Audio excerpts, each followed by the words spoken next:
Holy shit! You saved the good stuff for special occasions? Killing mostly. And here we go. Hello and welcome to Red Hot Steelers Takes. I'm Bob. This is Chris, and we're here to talk Steelers ball. We've been away for a couple of weeks, but yeah, a lot has happened. Chris, how you doing? I'm doing good, man. We finally have a quarterback. All right, that's number one. No more Rodgers talk. I'm so happy that shit is over with. But yes, we have a quarterback. We got people getting their extensions. We got some drama in the linebacker core. We got a lot to talk about. Departure of an AFC North rival. A lot to talk about here. So, I mean, we're excited. Let's you guys know the concept. We're ready to talk about it. Okay, so yeah, speaking of the AFC North rival, it's pretty shocking. I don't think I'm surprised Myles Garrett got traded. I think I'm surprised that the Rams, of all people, went and got him. And yeah, they gave up a first, but let's face it, the Rams were, AFC or NFC championship game last year. They're gonna be NFC championship game mix this year, especially with Garrett on the team. But getting Jared Verse, I honestly kind of think Cleveland might be better off because that contract is off their books. They got a really good young pass rusher, Jared Verse, a guy I really like a lot. And you got a first-round draft pick out of it. So I don't know if it's as good for the Steelers as we think it is, unless it leads to something we're going to talk about in a minute. But Chris, what's your initial thoughts on this Myles Garrett deal? Do you think Cleveland's better or worse now that he's gone? I don't. I would have to say worse. I don't want to say that because it's not like there's not like they're getting a scrub in return, but at the same time, because Jared Verse is he's a good player, like you mentioned. So I don't want to say they're worse, but let's be honest, he's not. No one's really Myles Garrett, especially these last 4 years, 5 years specifically. Myles Garrett has been the best in my. We play him 2 times a year. We follow him because he's in our division.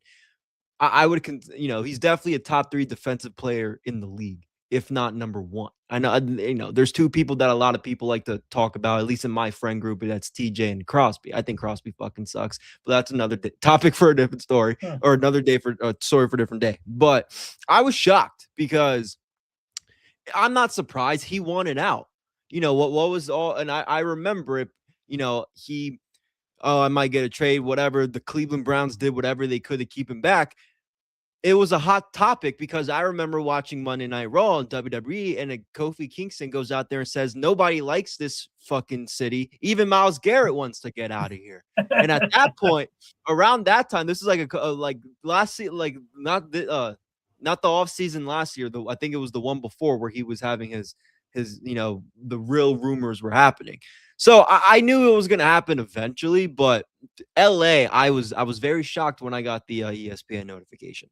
LA, again, they're probably going to go to the Super Bowl this year because they should have beat the Eagles in that NFC Championship game where Puka Nacua made that nice catch. They should have won that game, and I think they should have went to the Super Bowl. They could have went to the Super Bowl last year as well. It's always those last plays that are getting the LA Rams. And again, their defense gets better.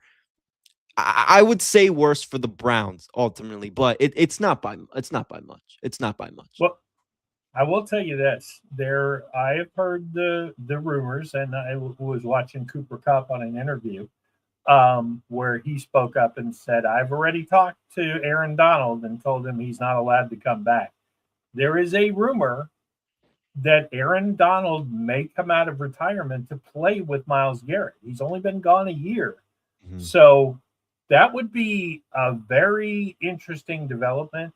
Would the Rams on paper look like an unbeatable force? Yeah, probably. But who knows? Who knows how that ends up? The Rams seem to always do pretty well when they go all in. But then again, Myles Garrett's not the easiest guy to get along with. And the king of the phantom stat, the made up stat that got him defensive player of the year, the almost sack. We'll see how he does out there. I mean, that's a really good division. I'm very interested to see how that works out. But it kind of, TJ Watt came out this week, and as soon as the Myles Garrett thing happened, obviously the rumors start swirling. Hey, well, if they can get that for Myles Garrett, what could we have got for TJ? 2 years ago, we could have got something like that. I still think we can get something for him, but we're not going to get a Jared Verse and a first-round pick or something like that. But TJ came out and said, hey, I'm willing to move around the defense. So if that's true, if TJ is willing to move around the defense, then, maybe he has a little bit of resurgence, and maybe this whole rumor all these years that, TJ only wants to play on the left side and he can only play on the left side, maybe all of a sudden that rumor starts to go away. And Mike Tomlin looks worse by the day with all the stuff coming out of camp that, hey, the practices look different. I'm going to say it this way. Yeah, they look organized. There's coaching activity. There's a lot of coaches out there. I think it's a nice way of saying that, hey, man, we didn't know what we were missing. And let's face it, Mike McCarthy is not some, hey, I'm on the cutting edge of whatever. I mean, he's also kind of an older school coach, but just moving it into the 20th century or 21st century has really helped. But there's always the endless debate. Should we trade TJ? $40 million with his production? Yes. Should we? But should we give him away? No, absolutely not. Do you think we can get even anything remotely close to a Myles Garrett type of deal? Or based on the fact that at this point, hey, he's willing to move around the defense. Let's see what happens with the three of them, because we fucking paid Nick Herbig. We'll get to that in a minute. Yeah. Do we stick with what we got, or do we look, if we can get a big deal, do we trade? I honestly don't think you're wrong with either. You do whatever option you want to do, and here's why. I think if you asking me this question right now, there's a lot of Steelers fans that say go ahead and trade him. He has not produced a lot. I know a lot of this is a make or break year in a sense for TJ and his value and what he brings. There's going to be a team out there. They might not be great. We might get the best in return, but we don't have to accept the offer. But my point is, there are going to be teams out there bidding for TJ Watt. If he's willing to play anywhere, see, this is where, when you talk about training camp and all that, this is where in the last few weeks, we haven't catched up in a few weeks. I've been covering training camp. I've been seeing a lot of the videos popping up. I've been reacting to them, listening to a lot of, podcasters or media guys that were there. You can tell it is a whole other practice. And one thing I've heard from McCarthy is I've never, with the quarterback, you've never seen a head coach in the Steelers there. You've never seen Tomlin that engaged with the quarterbacks. That's McCarthy's specialty. So I'm not surprised, but I think, at least to me, as a younger fan and watching all these training camp videos and seeing a lot of these, like what TJ is what just said, right? And people getting their contracts like Darnell and Nick, which we will get into. It feels like a whole different, culture down there in a sense with those coaches, because it feels like Tomlin's not trying to be the center of the defense. He's not like, hey, this is what I want. This is what formations we need to be running. This is who I want back there in the secondary. Because again, Tomlin is a secondaries coach. He probably has had a lot of input in what is going on back there. He's not there either.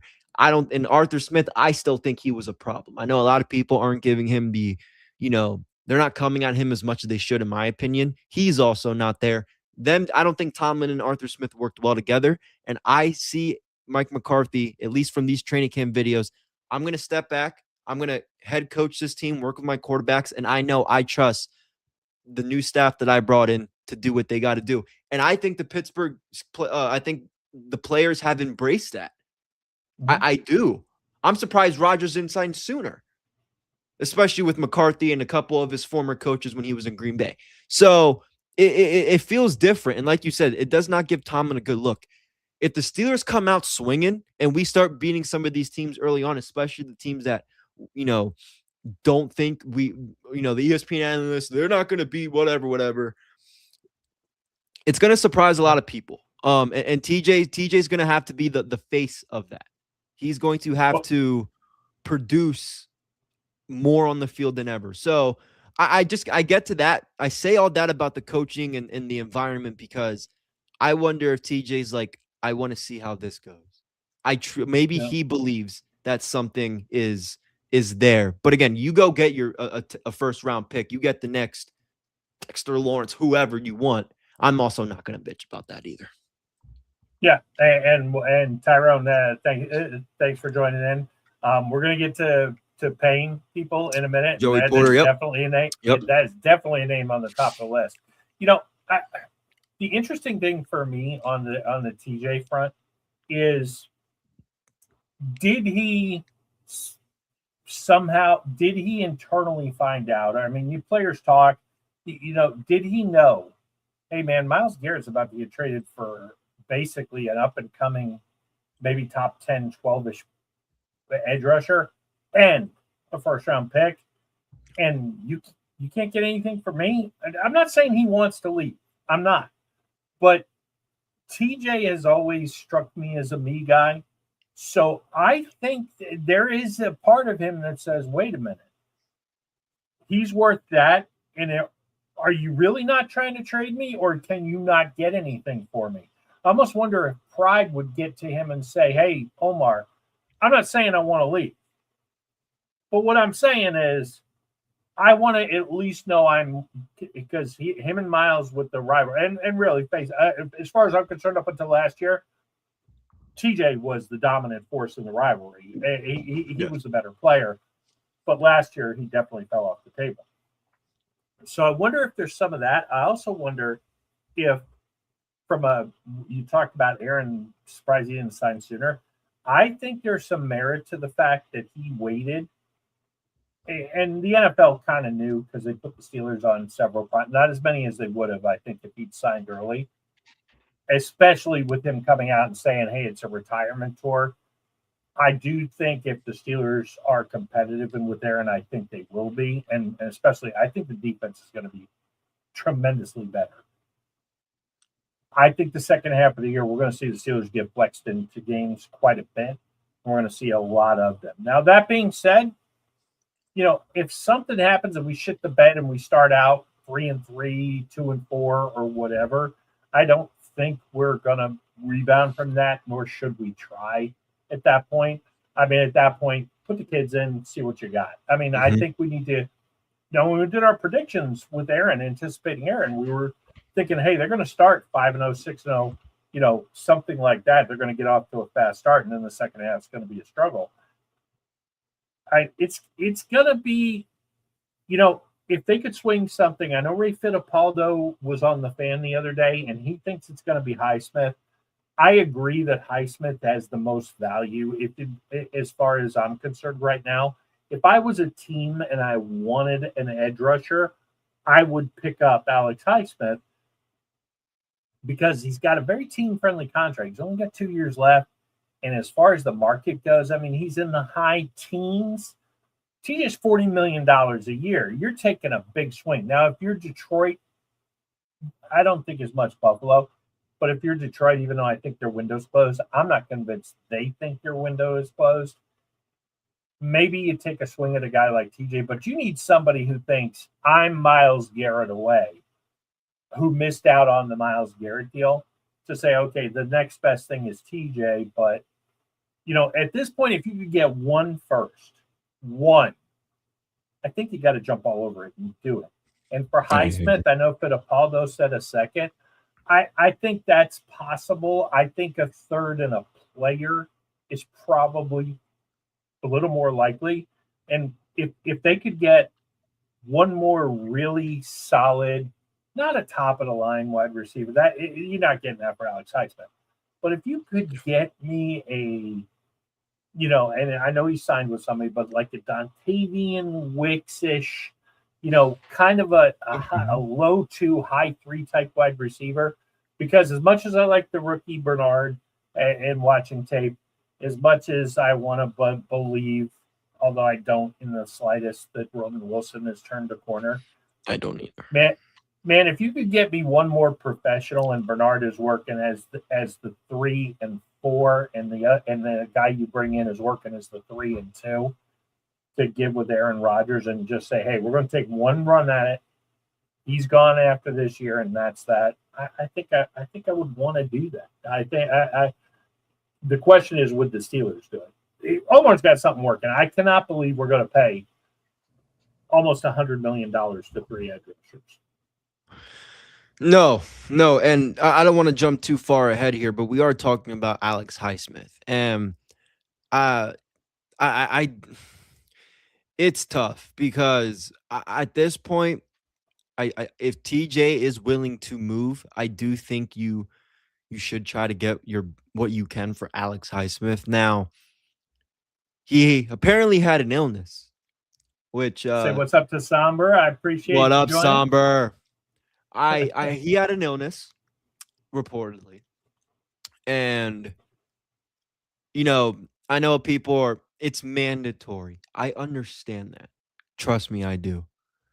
But you're gonna tell me that it's an illness. That's why he's not at mandatory training camp. Yeah, that's bullshit.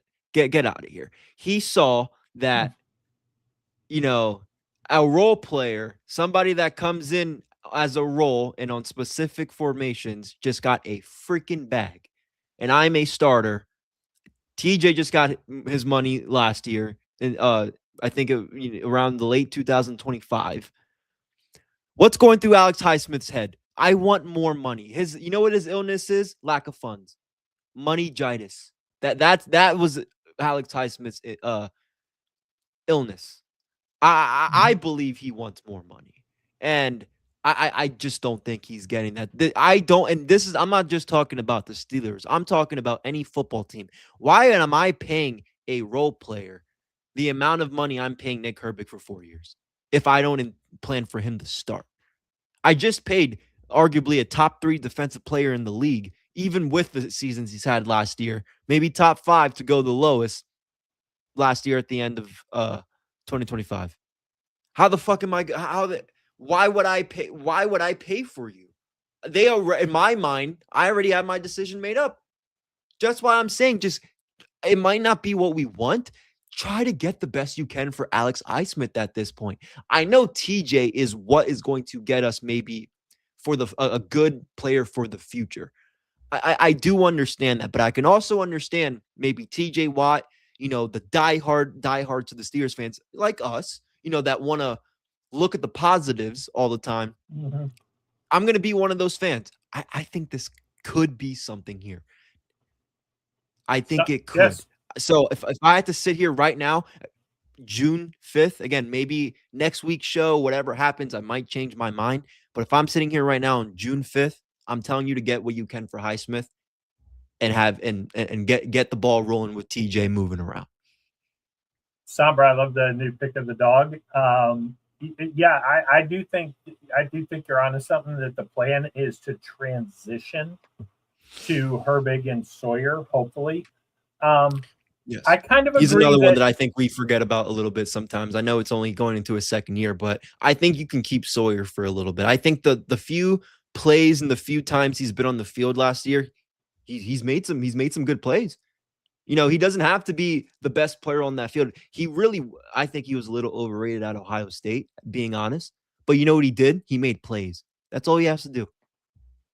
Yeah, and Tyrone saying trading Highsmith. He forces turnovers. Jack Sawyer forces turnovers. Well, so here's the deal. If you, let's just say you ride with it and you kind of do Somber's plan and Tyrone's agreeing with it. If you roll with them for this year, number one, it's not the worst idea because all those guys have injury problems. I mean, TJ got hurt the last couple of years. Highsmith has a history of getting hurt. He was relatively healthy last year. And then Herbig has had a little bit of a ding history. Plus, he's on the smaller side. And Jack Sawyer was pretty stable. So let's say you roll with them through the end of the year, but then you've got Highsmith going into the last year of his contract. I think with 2 years left, you got a better chance of getting a higher pick. I think if you could get a second, like let's say you could get a team that's going to be in the bottom half of the league, get their second, because now you're talking about, hey, what if we do make a little bit of a run? We got, let's say, pick 23, 24, but we got pick 40. Maybe now we can take 24 and 40 and bundle them up, like the guys are saying here, and then move it up to like a 15, an 18 pick. Because I think you can get, fingers crossed, it's a real draft next year. I think you can get a really good franchise quarterback type at 15, 18. If there's 6 or 7 in the first round, they ain't all going in the top 10. Yes. Yeah. No, I like that. I like that. And I do feel like the Steelers, they know what they want at this point. To me, again, unless they hit us with some big curveball, TJ got his money last year and they just paid Herbig a bag. Well, I would just get what I can for Nick Herbig, Alex Highsmith at this point. Well, actually, what's interesting is, con artists going to work here. Okay. Herbig is only getting $5 million this year and next year. Yes. So the bulk of that contract is backloaded. So theoretically, you don't have to pay. You can keep them the way they structured it. You can keep them all together because it's not the cap hit that people necessarily think it is. So if you did that, and then at the end of the year, then all of a sudden now, before that contract kicks in, then maybe, okay, I can see it. I think if you want to get the most for Alex, you got to do it now. Or you just say, you know what? Maybe TJ has told them, you know what? I have every intention of trying to play out my contract, but if this year ain't better than last year, maybe he's done. Maybe he walks away and just says, you know what? I can't play at the level I think I can play at. And it almost, to me, would bolster his Hall of Fame type case. Not that he's not going in the Hall of Fame. I mean, the guy is 100 sacks. That's almost like an automatic number, like 3,000 hits in baseball. But I think it would really add from a legacy standpoint, especially if, let's say, the Steelers don't win a playoff game, a big stretch. But let's just say that happens. Now you're looking at, hey, do I really want to come back for what I know now is going to be the rebuild? Maybe I'm going to take a swing this year and I've got a wink deal with Omar that I'm going to get my contract off the books for you next year if we don't do what we need to do. I agree, man. I'm praying for the playoff win more than anybody. If we can win a playoff game, I think a lot of Steelers fans, including myself, we're going to have big heads. We're going to come on here and say we're winning the whole damn thing. Because in summer, I kind of love the idea, to be honest with you, of Highsmith goes out, has a monster fucking year. They move TJ around to get creative and kind of squeeze some juice out of him. I don't think he's defensive player of the year anymore, but squeeze some juice out of him, show there's some late life in that contract. And then all of a sudden you go to TJ and say, you know what, man? We want to keep you around as a specialist, and can you restructure the contract? And then you pay Alex, and now all of a sudden Alex and Herbig are your every down, and TJ's your specialist kind of guy. Again, it's weird, but it's not unprecedented to pay. It's unprecedented to pay him $100 million, but it's not unprecedented to have 3 or 4 really good edge rushers on your team. No, not at all. And the Steelers are already doing that. They're doing that now. They're doing that now with Alex Highsmith, TJ, and then they insert Sawyer there. He makes a few turnovers, and then you got Herbig. So, they're kind of already doing that right now. I just think if they could structure it a little bit differently, maybe have the right players at the same time on the field. We don't know if that's Nick and TJ. Alex and TJ, I still think this training camp, they need to figure that out. Now is the season they need to figure that out. Because this is, again, make or break for TJ. And if they don't get rid of Highsmith, it's make or break for him as well. Yeah, and this is a good point by Tyrone here. with the Herbig deal, it's $100 million. Everybody looks at it and goes, "Hey, 4 years, $25 million a year." It's not. It's 2 years at 5, and then he escalates up. So, but when you think about it from an edge rusher standpoint, they just paid Garrett $40+ million, paying him 25. It's kind of middle of the road. I heard Mike Florio make that point. This middle of the road for the Herbig contract. I'm not surprised we signed Darnell. I was really hoping we would sign Darnell, and I thought we would be in this range. I'm a little bit surprised he's the highest paid blocking tight end, but I don't think that's a crazy contract. JPJ. Okay. I totally agree he's top 5 corner right now. And by doing the deal early this year instead of waiting till next year in a second round pick, he kind of forced his hand. I think there's a chance we can get him at the 25 per year as long as we wait the guaranteed money. Like if you go to him and say, "Hey, 4 for 100, but 60 or 70 million of it is guaranteed." So basically you're making 30 million for 2 years with the 60 up front, and then you're kind of falling back. I also think there's a chance that the JPJ is going to come back and say, "You know what? I want 2 for 60 because I want to hit free agency again with the way the corner market's going." Or maybe he agrees, "Hey, I want 2 for 60, but he does like 2 for 50 or something like that." I don't think if they get him at 25, he's going to go 4 years. I don't. But I do think, first of all, let's not be short-sighted over $10 or $15 million with JPJ. Please, Steelers, don't fucking do this. If he's asking for 4 for 120 and you're at 4 for 100, either meet in the fucking middle or figure out a way to pay him, because I promise you, even top 10 cornerback is going to cost you $40 million by the time that 4 years is up. He's looking for that Patrick Surtain contract. Yeah. They get, Tyrone, honestly, they kind of go, I know players do average per game, but man, his agent can talk to him and say, "You know what? They're guaranteeing you 60. That's $30 million for the next 2 years. Who gives a shit what the average is? You're going to get more guaranteed money." I think he'll get somewhere between, 25, 28. Yeah. I would draw the million.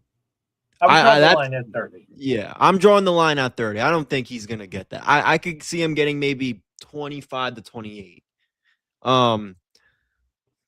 Yeah, that's tough. That's tough because the corner market, like you said, is pretty good. I know Patrick Surtain, like I just mentioned, he got a good contract. Sauce Gardner got a good contract from the Colts too.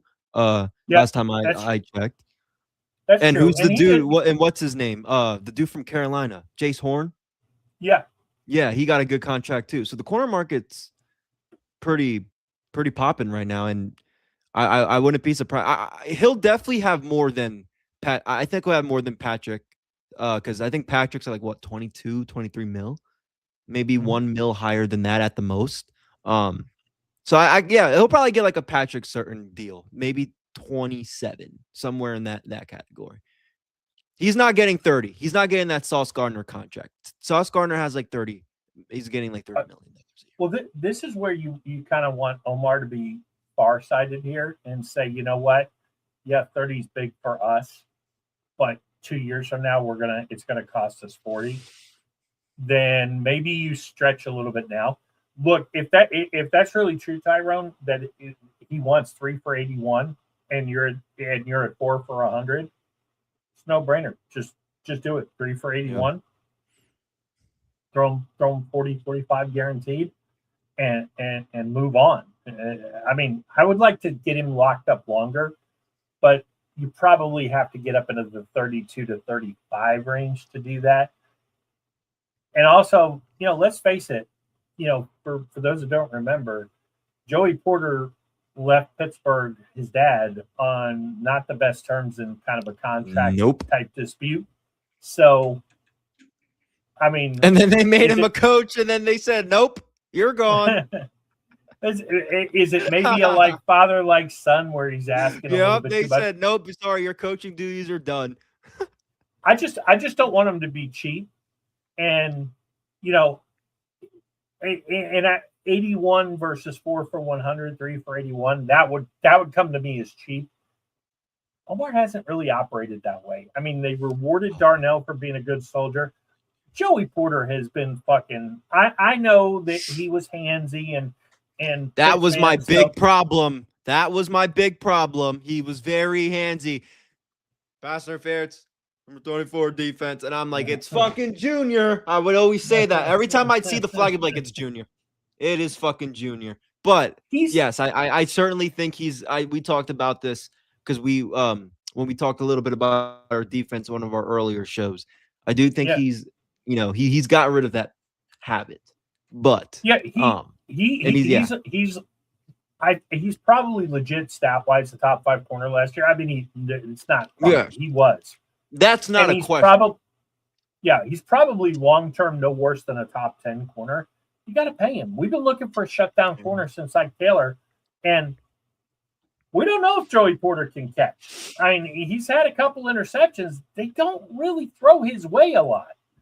And with Jamal Dean, I mean, let's face it, if we just get top 15 cornerback play out of both corners, man, this defense is going to look a lot different. A lot different.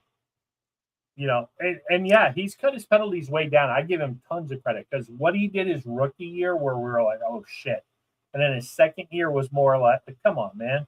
But last year, I mean, night and day, lights out. And that's a good part about a guy like Porter, who is going to be physical. The more you move away from that, hey, we throw every flag reputation, the more you can start to get away with some of the shit you were trying to do in year 1 and year 2, but they were watching you and saying, no, you ain't getting away with that. You get that big contract, he's going to get away with a lot, which can only help the team. I mean, it's a great story. I mean, he's a legacy player.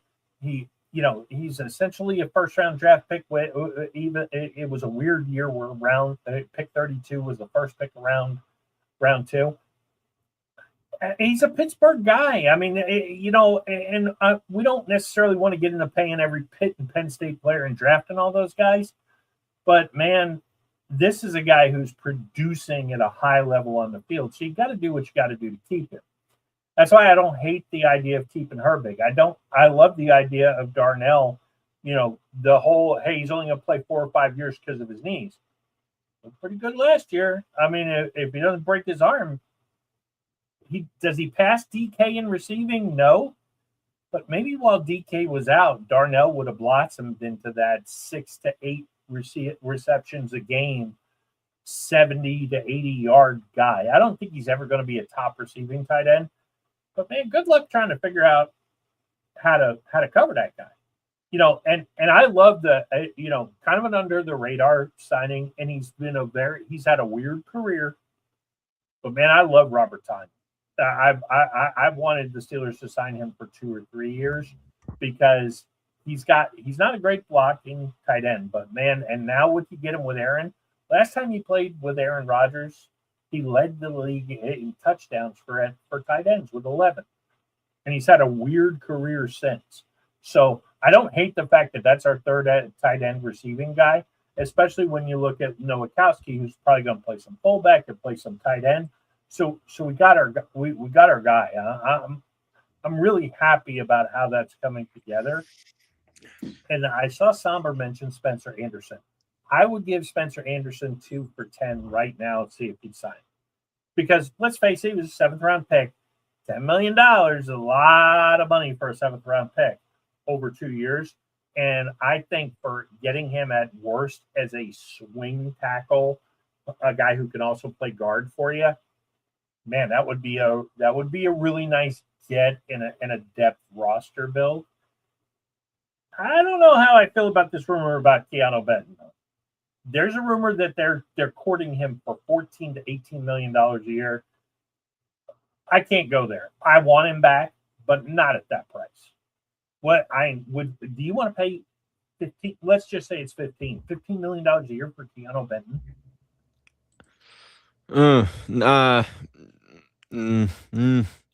I like Keanu Benton, but not that much. Well, I think that's tough.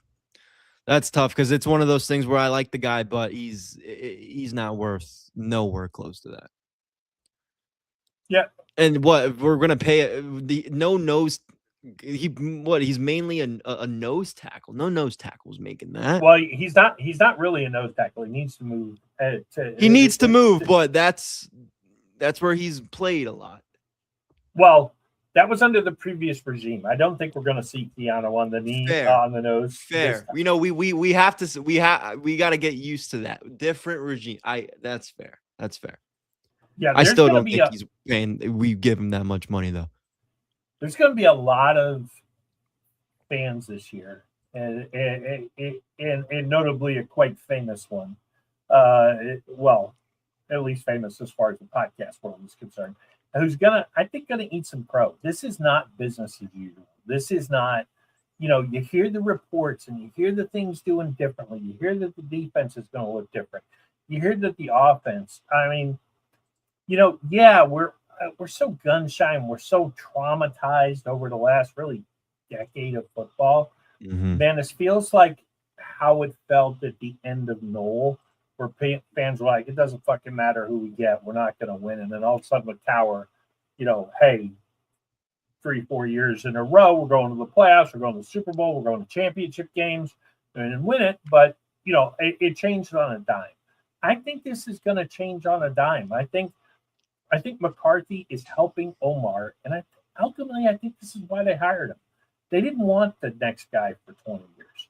They wanted a guy to change the culture and set them off on a path. And I don't know if he's on the staff now, although I really like the OC. I think you say his name, Chico. I really like that guy. And everything I hear is that's a guy who really commands a room and can maybe grow into it. But I think McCarthy's there to help groom whoever the quarterback's going to be and help groom whoever the next head coach is going to be. And they're going to do something a little bit different and promote from within to the head coaching ranks. Now, that being said, you got to fucking show it. Okay. Don't run out the 20th ranked offense and say that's our coach in waiting. Okay. Don't run out 30th ranked defense and say Graham's the coach in waiting. That's why I said I'm not 100% sure the guy's on the staff, but that's what I think. I think that's the 5-year plan. It's like, hey, we've got to reset the franchise, rebuild the roster, get the quarterback in here. So we got our quarterback whisperer, McCarthy. And if we win anything in the next 5 years, we're really happy. We want to win a playoff game. We want to be competitive. We want to maybe get lucky and go all the way. But I really think the idea here is for the first time in a really long time, we are looking past just 2026. We're looking at 27. We're looking at 28. We're looking at setting us up for success. And man, if they get this quarterback right, because I mean, come on, right? Drew Aller and Will Howard, that ain't the answer. If we can work this out and get the right guy next year in the first round, I mean, stairway to 7, baby. Stairway to 7. I'm excited, man. I'm excited. Again, I've said this a lot throughout the years. It just feels like when you watch, when you tune into the offseason in Steelers world, they want answers for the next season or the upcoming season. And you see a lot of these teams doing what they have to do. The Bears being a great example. They're always fucking terrible. But, well, except for last year. Except for last year. And there you go. They got their guy. They got their coaches. They got Ben Johnson. He mixes great with Caleb. And now we see what happens. So, and that's a difference that coaching can make. I mean, let's face it. Yeah. Ben Johnson, early in the year, it seemed like a disaster. Like Caleb Williams was, hey, we're going to go to Tyson Bagent. And next thing you know, Williams has not a great year, but the best year of his career. And maybe they have a little bit of hope because they had a playoff game at Soldier Field. Yeah, for the first time in how long? Like, yeah, he's I don't think this season was about him, being statistically perfect. It was just what can Ben Johnson and Caleb Williams do, and they clearly did something good. So again, Well, that's how much difference, especially your head coach. But I bring him up because he's one of the newer head coaches that I've seen have success last season. That's really working closely with his quarterback. Kind of see that a little bit with McCarthy, as a veteran, as they like to say. So I that's why when I see Rodgers and McCarthy, it took me, I still think it's but again, it's the best option we have right now. Omar and the Steelers are making moves, and I'm happy about that more than anything. It's not like we're just getting Aaron Rodgers and running back. yeah. That's what it And, doesn't well, seem like that. It's felt like that last year, Bob. It just felt like let's get Aaron Rodgers and see what we could do. yeah. We win And division, give us hope, and then nothing happens after that. Yeah, well, if Mike Tomlin were the coach, I would be inclined to agree with you that nothing's going to change. Now that we've heard all these reports, I think everything's going to change. I thought that when Absolutely. they hired him, but now you start to look at things down the road as far as hey, the defense. Yeah, TJ's old, Cam's old, Jalen Ramsey is old, but man, there's JPJ ain't old. Nick Herbig is not old. Highsmith is getting there. He's getting a little long in the tooth, but you're starting to see with guys like Harmon, hey, there's a plan to get the defense younger and faster. There's a plan what it looks like on offense that, hey, and don't sell. I know some people are looking at, well, McCarthy will come out and Aaron Rodgers will throw for 5,000 yards. No. Rico Dowdle's going to have an amazing year because there's an actual real threat in the passing game. If you stack the box with the new receiving core and tight ends, Aaron's going to make you pay. But if you go light thinking, okay, well, they're coming out 3 wide and 4 wide and, they're going to – no, Dowdle and Warren I think are both going to have big years. I don't think we're going to get 2,000-yard backs here. But, man, if you could tell me at the end of the year – that those two guys combined for 1,700 rushing, maybe 500, 700 yards in the passing game, I think it becomes a really dynamic, interesting offense. Don't sell short the fact that I think Eli Heidenreich is not initially. I'm happy you brought his name up. Not initially, but by halfway through the year, I think we're going to find very creative ways to use him. I'm happy you brought his name up. Because I think he could add something. Again, people think they're hyping him up a little bit when they say we have the next Christian McCaffrey. I want to get that out of the way. That's all I've been fucking hearing about this kid. I get it. Probably one of the best players Navies have seen in a long time, if not ever. But let's relax. But I saw some videos of Rodgers throwing him some balls at mandatory training camps, and I think Rodgers is going to want to use him in his way, in some type of way, like you just said, whether it's, hey, I could see him just being out on the field by himself. Yo, run me a wheel route. We're going to get all these guys going inside and you just go for the wheel. I think he's quick enough. I wouldn't be surprised if he makes I'm not saying like a Kenny Gainwell against the Detroit Lions type of one-handed play. No. But I could see him maybe making 1 or 2 big plays in one of these big games that changes the outcome. I could see how they could use him for that. But with Rico and Jalen, yeah, I'm an Ohio State fan, so I'm always going to use the references. This could remind me a little bit of a Quashawn Jenkins and Travion Henderson type of type of running back duo. If you watched Ohio State, their national championship season, they used the duo perfectly. When we had Najee Harris and Jalen Warren, I don't think we knew how to use both of them better. And I think Jalen Warren should have been the starter Najee's last year in Pittsburgh. Again, different conversation for a different day, but it hasn't worked very well. So again, different regime. We're going to keep using that until the season starts. So I think they could make this work a little bit. I know. And one more thing, because we're leaving Caleb Johnson out. I know a lot of people are talking about him. I know some videos from the training camps have come out. He looks good. I'm going to be honest. And it's not even because of that stupid play he made on special teams. If I'm looking at what I have, and I know Rico and Jalen are my main guys. If I had to say, hey, do I want to make a special package for Caleb Johnson, or do I want to make a special package for Eli? I'm making a special package for Eli. And call me crazy. Call me crazy. Yeah. So I don't know where Caleb Johnson's going to fit into this. I personally think they're going to cut Caleb Johnson. There we go. It's, you know, I think they're hyping Roman Wilson a little bit in the hopes they can trade him, because he's another guy who I thought before the mandatory minicamp that he would get cut. And not now. I haven't heard anything from Roman Wilson. What the hell is he doing? He supposedly caught a nice long pass from Rodgers, who, Mr. Washed Up. I did that last year too. Yeah, I mean, supposedly he caught like a 60-yard pass from Aaron Rodgers, who's still got a fucking cannon. He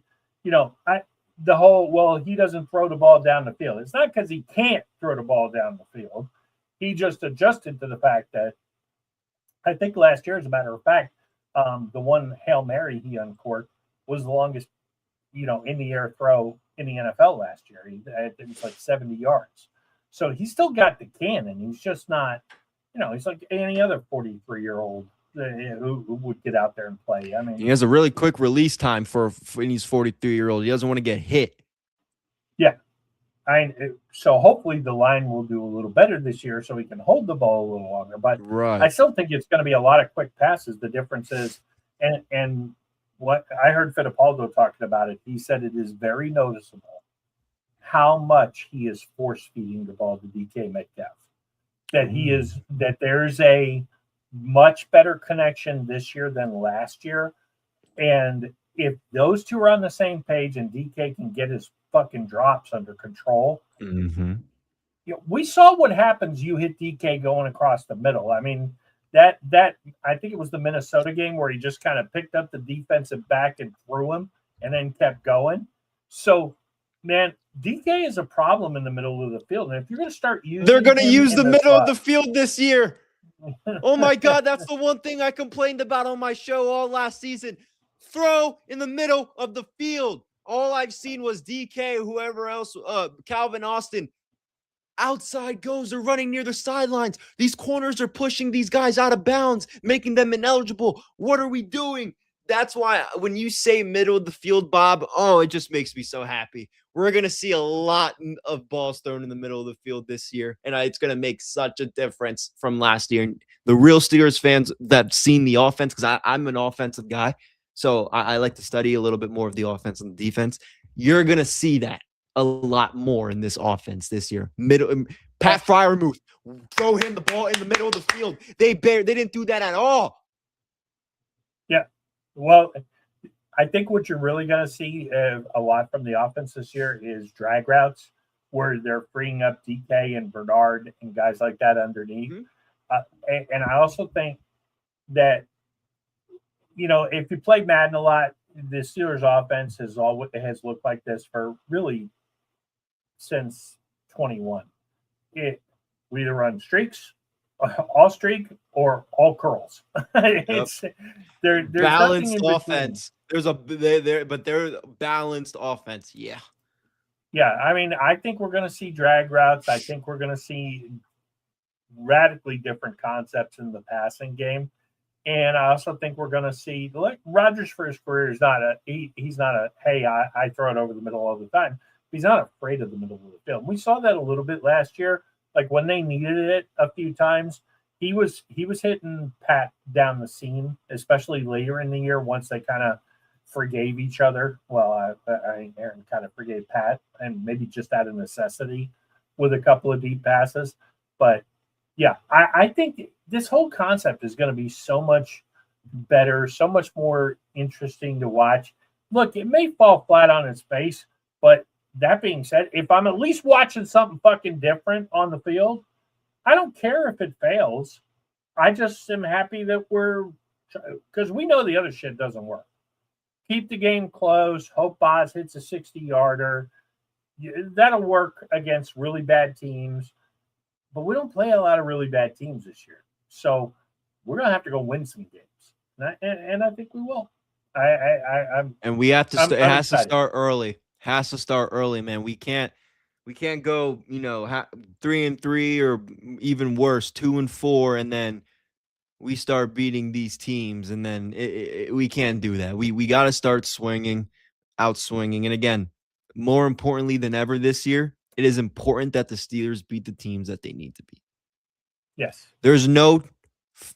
At this point, Bob, there's no reason for the Steelers to be losing games to the Browns. Well, yeah. Man, here's the thing I will say. If ever a player needed any kind of a comeback resurrection season to change his image, it's Deshaun Watson. I don't think it's going to happen. But would it? I don't even think he's going to touch the field like that much. I think it's almost guaranteed he's the starter. Really? At least at the beginning.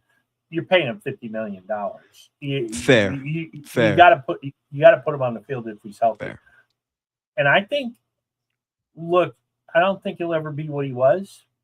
But would I hate to see it? Probably because he's a jerk. But do I think it's beyond no way in hell he could ever recapture? Man, that guy was a top 5 talent just 4 years ago. Yeah. We'll see.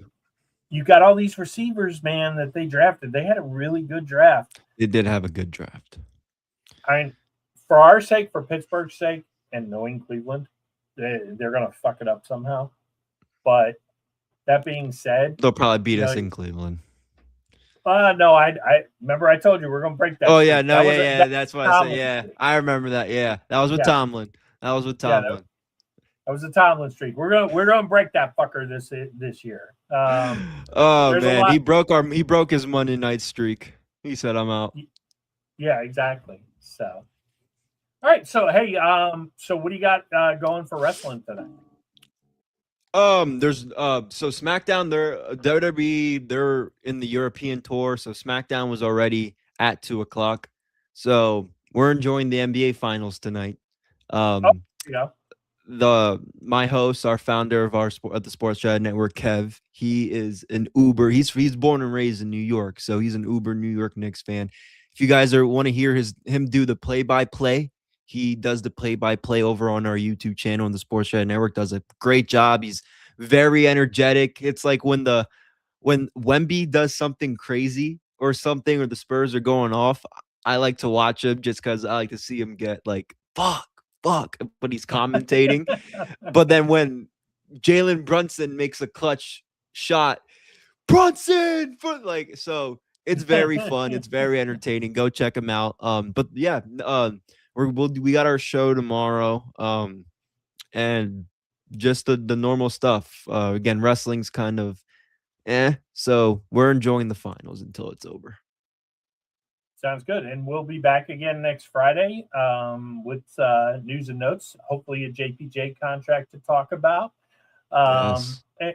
And potentially some trades. Who knows what will happen this week. The Steelers have had a, really interesting, newsworthy offseason. I mean, Omar always seems to do some things, but yeah, this has been a nice, consistent run for podcasters and for media. The Steelers have done a good job, especially giving us mixing something around. to talk about. You don't see a lot of oh my gosh, I do want to bring that up before we say goodnight.